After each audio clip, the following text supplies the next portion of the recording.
జనవరి 1 నుండి హోండా కార్ల ధరలు పెరగనున్నాయి. వెంటనే మీకు ఇష్టమైన హోండా కార్ని బుక్ చేసుకుని 1,00,000 వరకు ఆదా పొందండి. ఆంధ్రప్రదేశ్ రాజకీయాల్లో ఓ కొత్త ప్రచారం జరుగుతోంది. ఏపీ కాంగ్రెస్ తరఫున ఎమ్మెల్యే అభ్యర్థిగా పోటీ చేస్తే తెలంగాణలో సీఎం రేవంత్ రెడ్డి అపాయింట్మెంట్ దొరికినట్టే. వినడానికి కొంత విచిత్రంగా ఉన్న ఈ ప్రచారంలో చాలా ఆసక్తి, వ్యాపారం వంటివి బోలెడన్ని కలిసి ఉన్నాయి.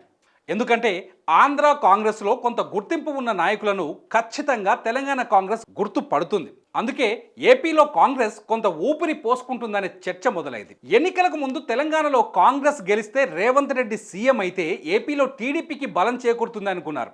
కానీ ఇప్పుడు సినిమా రివర్స్లో కనిపిస్తోంది. రేవంత్ రెడ్డి గెలుపు టీడీపీ కంటే ఏపీ కాంగ్రెస్కే భారీగా కలిసి వచ్చిందనే విశ్లేషణలు తెర మీదకి వస్తున్నాయి. తెలంగాణ విడిపోయిన తర్వాత ఏపీలో కాంగ్రెస్ను ఉక్కుపాతరేశారు అక్కడి ప్రజలు. దీంతో కాంగ్రెస్ పార్టీని నమ్ముకున్న కొందరు నాయకులు తప్ప మిగతా వారంతా తమ వ్యాపార ప్రయోజనాలు, అవసరాల కోసం ఇతర పార్టీల్లోకి వెళ్ళిపోయారు. సరే, అలా వెళ్ళిన వారు మళ్ళీ వ్యాపారం ఎక్కడ చేయాలి అంటే ఎక్కువ మంది తెలంగాణలోనే చేయాలి. అప్పుడంటే కేసీఆర్ గవర్నమెంట్లో కుదరలేదు కొందరికి. ఇప్పుడు వచ్చింది రేవంత్ రెడ్డి గవర్నమెంటు, అందులోనూ కాంగ్రెస్ పార్టీ. కాబట్టి ఏపీ కాంగ్రెస్లో క్రియాశీలకంగా పనిచేస్తే తెలంగాణలో వర్కౌట్ అవుతుందని కొందరు నేతలు అంచనాగా తెలుస్తోంది. నిజానికి ఆంధ్రప్రదేశ్లో వైసీపీ అధికారంలో ఉంది. 151 సీట్లను గెలుచుకొని చరిత్రను సృష్టించింది. దాన్ని ఓడించడానికి టీడీపీ తీవ్రమైన ప్రయత్నాలు చేస్తోంది. జనసేనతో దోస్తీ కూడా కట్టింది. అయితే గెలుపు ఓటములతో సంబంధం లేకుండా ఏపీలో మళ్ళీ పార్టీని బలోపేతం చేయాలని కాంగ్రెస్ అధిష్టానం ఆలోచిస్తోంది.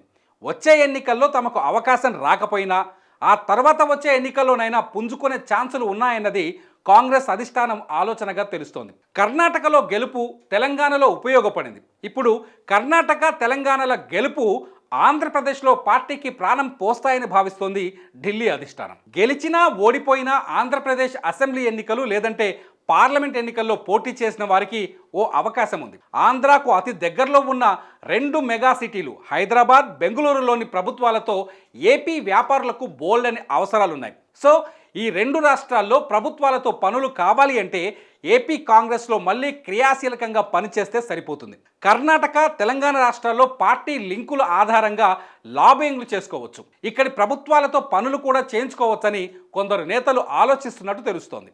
ఇటు కాంగ్రెస్ అధిష్టానం కూడా ఆంధ్రప్రదేశ్ పైన పూర్తి స్థాయి దృష్టిని కేంద్రీకరించింది.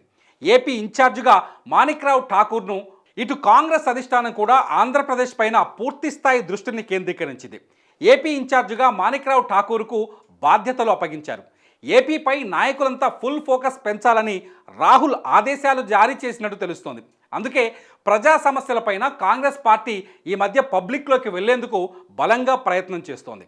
రాష్ట్ర విభజన సమయంలో కాంగ్రెస్ పార్టీ ఏపీకి 2 బలమైన హామీలు ఇచ్చింది. అందులో మొదటిది ప్రత్యేక హోదా అయితే రెండోది పోలవరం ప్రాజెక్టు నిర్మాణం. కానీ కేంద్రంలో కాంగ్రెస్ ఓడిపోవటం, ఆంధ్రాలో పూర్తిగా కనిపించకపోవటం, తెలంగాణలో అధికారంలోకి రాకపోవడంతో అప్పటి మన్మోహన్ సర్కార్ ఇచ్చిన ఈ 2 హామీలు మూలకు పడ్డాయి.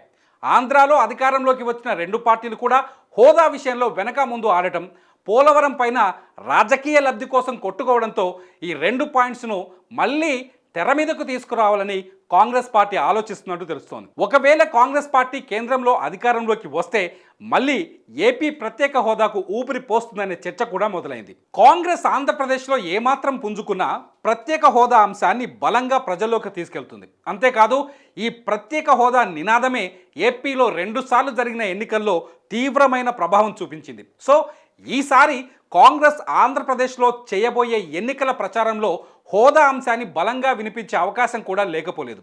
ఇటు తెలంగాణలో కూడా కాంగ్రెస్ ప్రభుత్వమే ఉండడంతో పోలవరం చుట్టూ ఉన్న వివాదాలు కూడా వేగంగానే పరిష్కారమయ్యే అవకాశాలు ఉన్నాయి. ఏది ఏమైనా ఆంధ్రప్రదేశ్లో కాంగ్రెస్ పార్టీ మాత్రం మళ్ళీ హడావుడి చేస్తోంది.